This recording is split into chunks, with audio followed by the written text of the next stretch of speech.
Hello everybody, I'm Catriona Morten. I'm a sensory motor psychotherapist.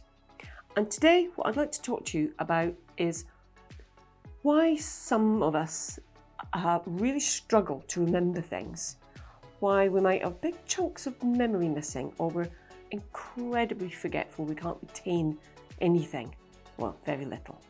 But before I get into that, if you're enjoying these videos, then please give us a like and subscribe to our channel, because it really helps us get out there to many more of you. And just another quick reminder that we now have our members only area. So if you're interested, then head to our channel, click join, and it will take you through there. And we're going to have, on a monthly basis, putting on a lot more different pieces of content, sometimes slightly longer bits, sometimes slightly different dewy things, but there's going to be a whole host of things there. So if you're interested, I'll look forward to seeing you there as well.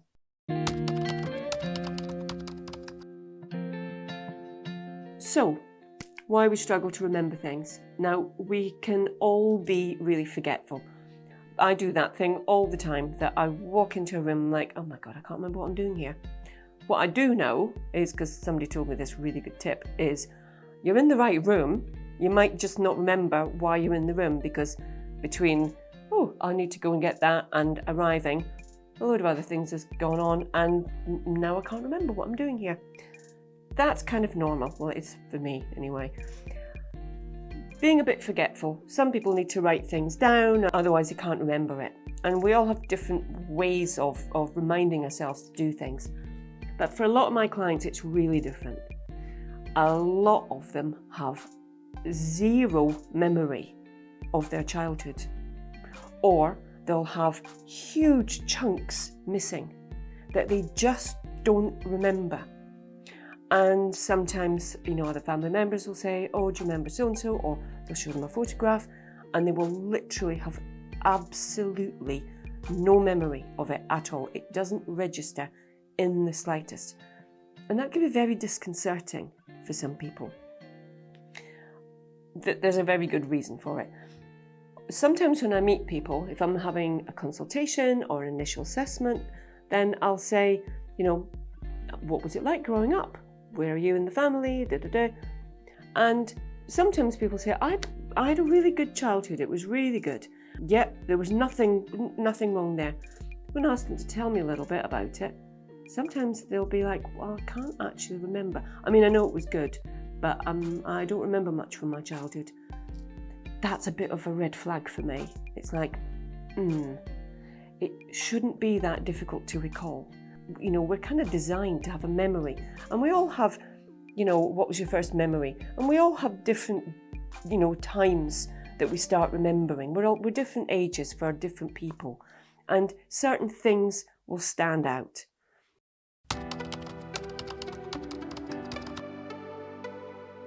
The things that stand out that we remember are things that we've had an emotional reaction to.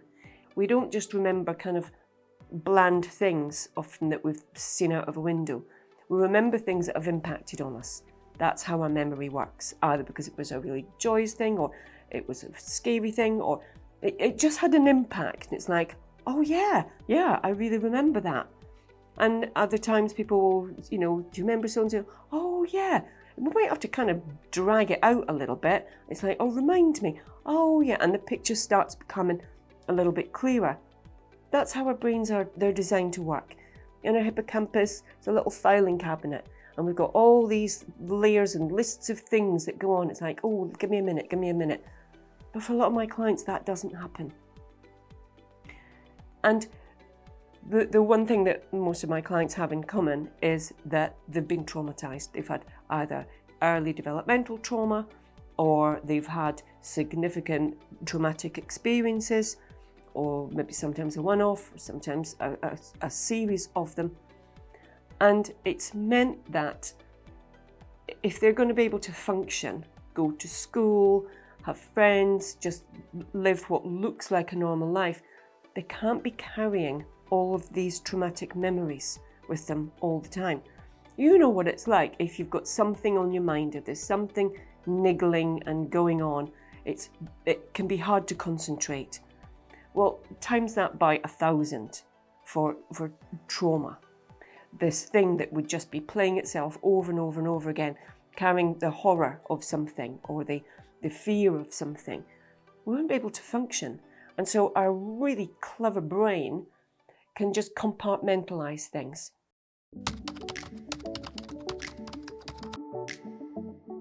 Trauma memories, they're stored in the amygdala. Sometimes they show up in triggers and flashbacks. Sometimes they lie dormant and there's no sign that they're there. But if we have a significant amount of either developmental traumas or traumas that are happening, then they have to get locked away. They have to have a way of just going out of our conscious so that we can just carry on. You know, if we're living in a very abusive or violent family setup, then we can't just be in a frozen, traumatized state all the time.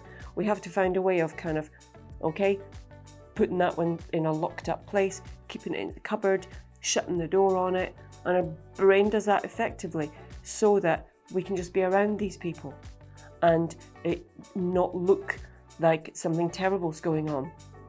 Very often, a lot of what my clients would tell me is nobody at school would guess, or even if they got admitted into the hospital. There'd be a cover story given and none of the doctors and nurses suspected because it was all so normal and so plausible that, you know, a lot of my clients have been used to having all of these different facades and really pulling them off. And just when we get out of these difficult situations, these things don't just turn off and change. We carry those coping mechanisms and we carry those traumas and those triggers with us. Now, what that can look like as it carries on is what I call an eraser part for some people.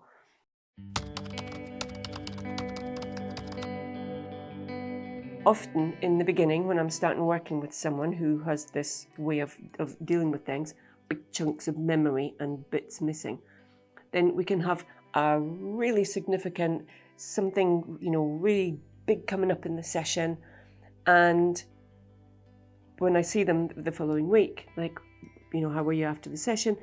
Do you remember much about it? Anything, you know, you want to reflect on? Or in the beginning, they'll be like, I don't remember last week's session. And it almost doesn't matter how much I jog their memory. It's not there. They can often be very disconcerted. And it would be very easy as a therapist to be like, well, what's the point in doing this? Because if nothing's going in, but that's not true. Those things have happened, they're there, but just because they're not in the part of the memory that can have recall, it doesn't mean that they haven't had some kind of impact, that didn't really shift something or process something. Quite often what will happen is as we go into other things, it might just emerge.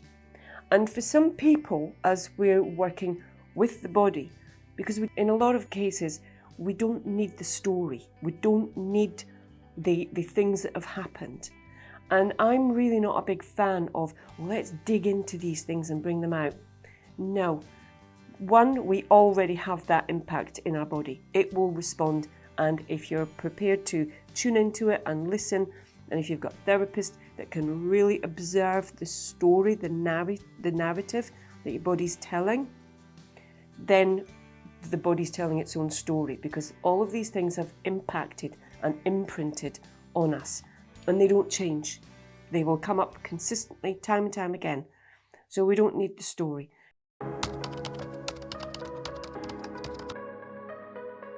Sometimes, as we're working with the body and you know what it's telling us and what it's telling us it's trying to do or what it needs, then sometimes bits of memory, they will come back. Sometimes when I'm doing EMDR with people, they do get bits of memory back. But it's not the most important thing. It can be very frustrating for people. They like to know the story. They like, you know, for some people, journaling with just random things that come up can be really helpful if that's important. And I get why it would be important.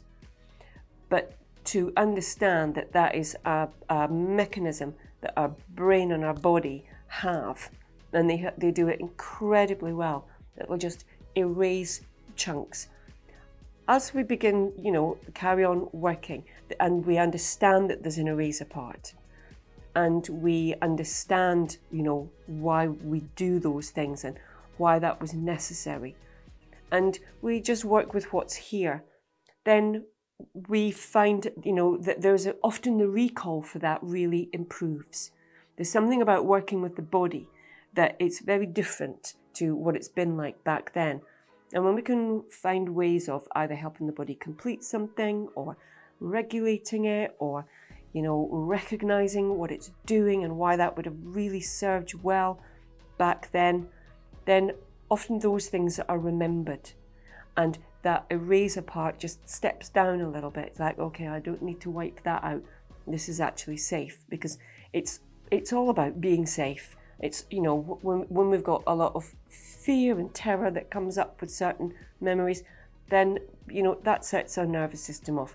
When the body and the brain perceive, oh, actually this is a safe way of working because it's really small, it's really gentle, it's really little, we're not going into a lot of stuff, it can retain that and just kind of relearn that things can actually be okay.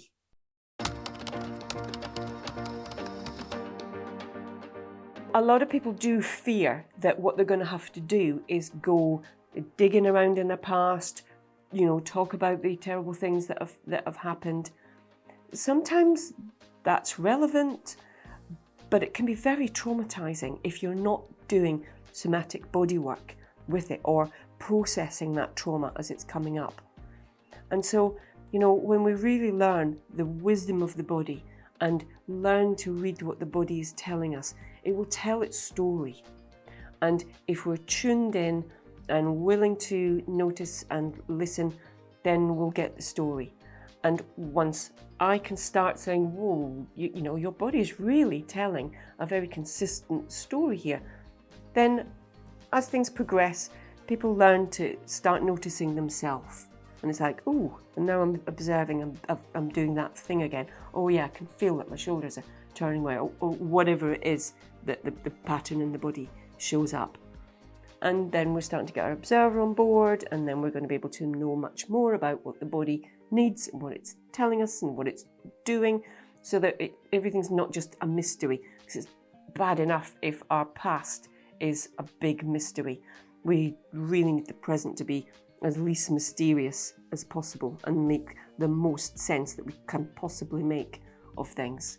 So I hope that's helpful, useful, helps you make sense of some things that might be going on for you, if this is something that you can really relate to, or people that it relates to.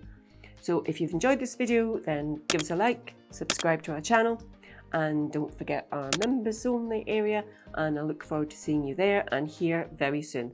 Okay, bye.